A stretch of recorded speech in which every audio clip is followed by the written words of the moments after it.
So, I am up in the Mountain Loop Highway, which is in Washington State, and I'm specifically at the Verlot Public Service Center, the Baker-Snoqualmie National Forest. There is a little ranger station with limited hours, but there is a self-serve pay station. There's some other information about the Mountain Loop Highway. There's also a couple Forest Service campgrounds nearby. So we'll just look around the Verlot area for a moment, and then we'll continue on the Mountain Loop Highway. Now this tree section that we're coming up on is Douglas fir. It was 700 years old.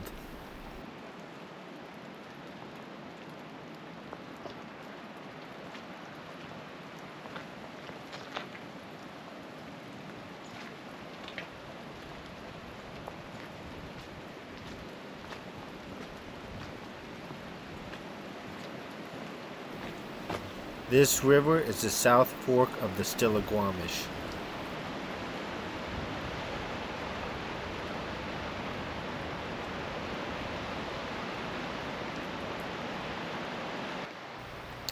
The first stop that I made on the Mountain Loop Highway was at the Heather Lake Trailhead. Now, I'll have to admit, this is the first time I'd been in the National Forest in months, and the first time I'd done any serious hiking. It's only 2 miles to Heather Lake, but I knew that I was going to make it because I hadn't been hiking a lot recently.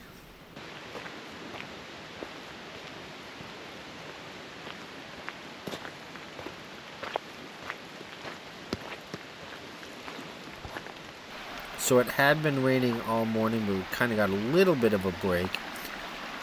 So all the creeks and streams that crossed the trail were pretty flooded out, as you can see here.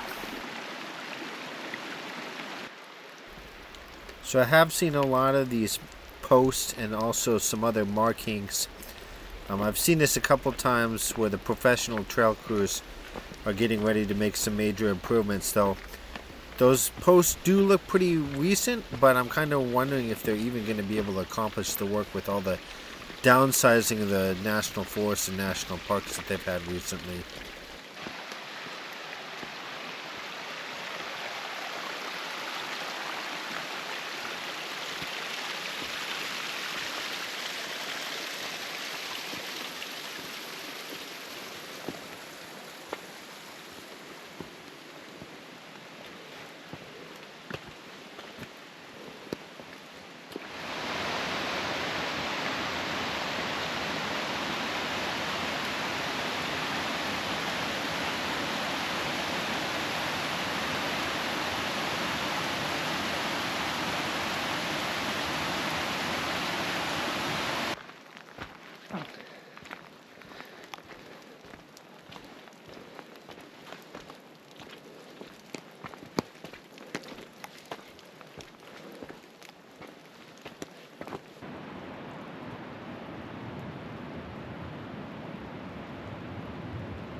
This creek ended up being the turnaround spot.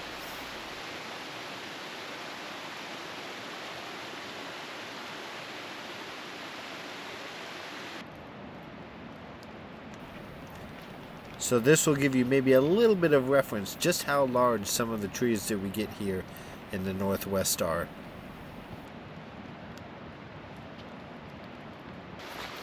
So I'm back at the Heather Lake Trailhead. I ended up grabbing a snack before continuing on up the Mountain Loop Highway. Alright, I've driven a little ways up the Mountain Loop Highway, and this is Forest Service Road 4020. Right at the junction, there was a sign for several trailheads. Most of them were at least 5 miles up the service road. But I wanted to check out the condition of this road to see if I could make it to any of those trailheads. So I've driven about 2 miles up the service road, and there's a junction up ahead. I drove all the way up there and was looking at the conditions beyond the junction. Looked pretty rough, so I drove back down to find a safe spot to pull over, and I'm going to walk up there and check out the conditions of the roads. So I'm still a little bit before the junction, and this culvert looks fairly new. So I wanted to check it out before continuing on.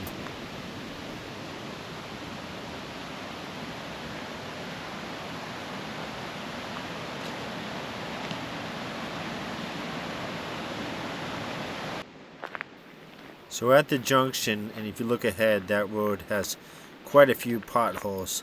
So I didn't start driving down, I actually drove up this way, and it got pretty steep and pretty narrow, so I had to back down a little ways and then turn around.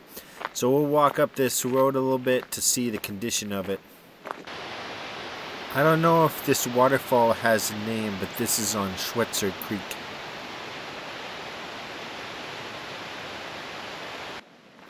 So I'm glad I decided to walk down this road. It's in pretty rough condition. The road crosses the creek right here, and this ended up being the turnaround spot. Check this out for a little bit, and then this was actually a wrap for day one up here on the Mountain Loop Highway.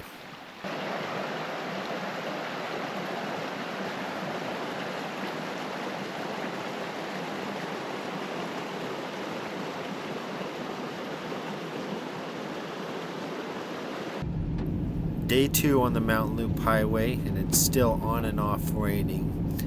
I'm headed further into the Mountain Loop Highway to the Dickerman Peak Trailhead. So I made a quick stop on this closed service road. I was up on the Mountain Loop Highway back in January of 2024, and they had just finished logging operations along this service road. So I was very curious about how this service road looked after it being closed for a little over a year, and what the vegetation looked like in this area. So according to this sign, the last time they logged this area was 1959, although I suspect that when they logged it back then, they clear-cut this area, as opposed to what they did more recently was just a thinning. The service road looks still in great condition. There's just a few small trees that fell on the road, and it looks like there's a little bit more vegetation on the ground. So there you go. I moved on here, and this is the Dickerman and Perry Creek trailheads. The Perry Creek's on the far side of this parking lot, and over here is the Dickerman trailhead.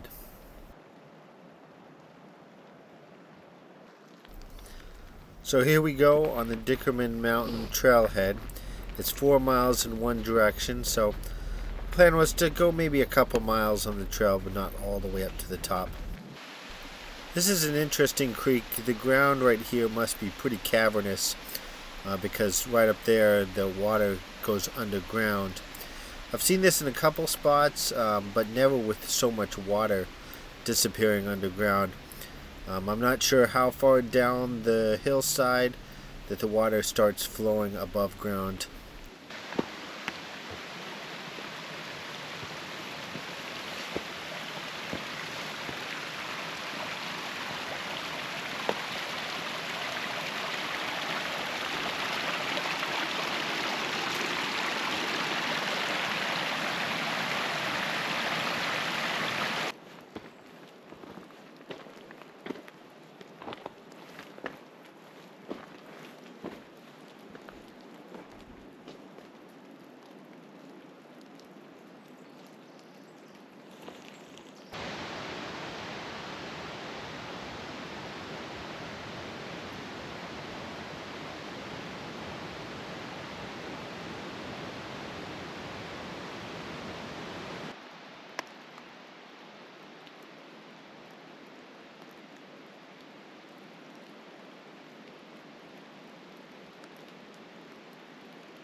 So it's been switchback after switchback, and this trail has quite a bit of elevation gain. I did kind of make a mistake when I set off. I forgot to check the time. A real rough estimate is maybe I've been on the trail for an hour. I don't really know. Since the visibility was very low, I knew that I wasn't going to get any views, and I think there's this number 2 on the tree, which could indicate that this is mile 2 on the trail, but it's not really sure. So I'm almost back to the trailhead, and I ended up turning around where that tree was spray painted too. As soon as I got back to the trailhead, it started raining. Pretty much was raining the rest of the day, so that was a wrap for day 2 up on the Mountain Loop Highway. Day 3 up here on the Mountain Loop Highway, and the clouds and rain started to break today, so I got some really good views. I'm up here in the Deer Creek area. Just up ahead, you'll see a set of gates. This is another spot that they can close the highway in the winter time. I actually shot a video starting out here at the gate and walked all the way up to the Big 4 Ice Cave, so I'll link it here. Be sure to check that out, but my plan is to head up to Barlo Pass. Here we are at Barlo Pass. I'm going to hike on the trail for a little bit, and then we'll continue exploring this area. Here we go on the Barlow Point Trail. Now, I didn't intend to hike very far, but at the beginning of this trail, it's fairly flat. There was a sign a little ways in that said 3/4 of a mile to the top. And after the sign, it started to take off and might as well go all the way to the top. So here we go. At the beginning of the trail, it splits several times. You got, of course, the Barlow Point Trail and then the Old Government Trail, as well as the railroad grade.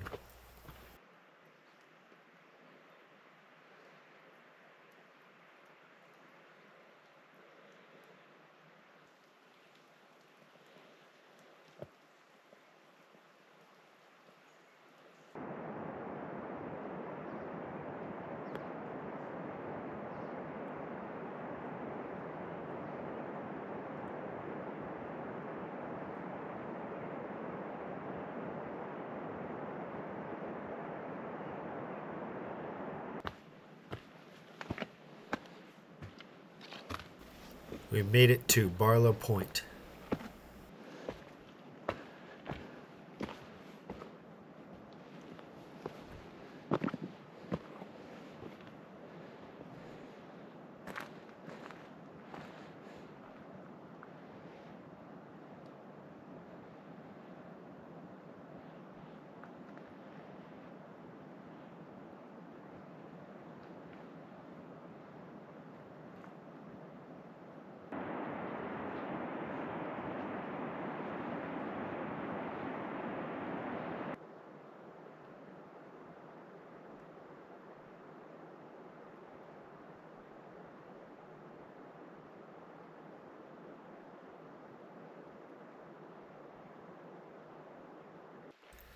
I'm headed back, and I'm getting fairly close to the trailhead.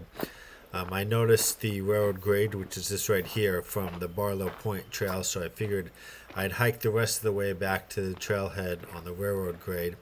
There used to be a railroad track here a long time ago. It was built in 1893 to provide rail service up to the Monte Cristo mine. However, due to the extreme conditions that they have up here in the Mountain Loop Highway, it didn't operate all that long.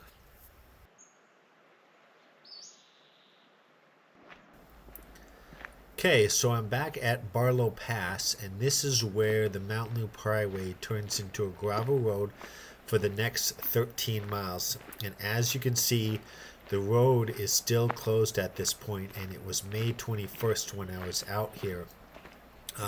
It's possible that there's still snow along the road, but my thinking was that they still hadn't cleared the road of debris, and that actually happened to be the case because I walked about 5 minutes past the gate and I ran into an excavator clearing debris from the roadway.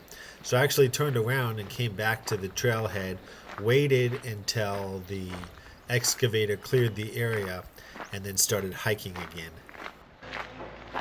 Okay, we're trying this again. The excavator has moved on. You might be able to hear it in the background. It went on the old service road that leads out to the Monte Cristo mine. I guess they try to keep that at least somewhat clear. But my plan was to hike down to the Stillaguamish River.